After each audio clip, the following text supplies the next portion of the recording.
এই দেখো, এটা কি মাছ অনেকেই জানো, অনেকেই হয়তো জানো না।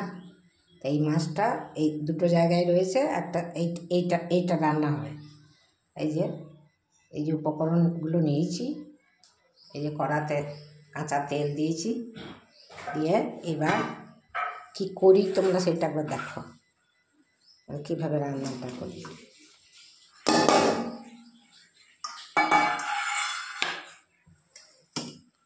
এতে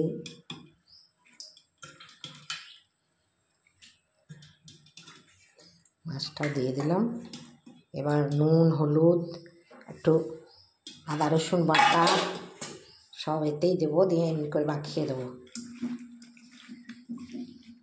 পরে আবার দেখাচ্ছি।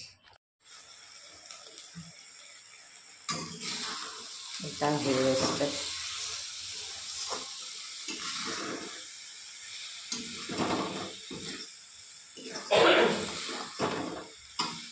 একদম শুকনো শুকনো করলে খেতে খুব ভালো লাগে। কাঁটাগুলো বেছে বেছে ফেলে দিলাম,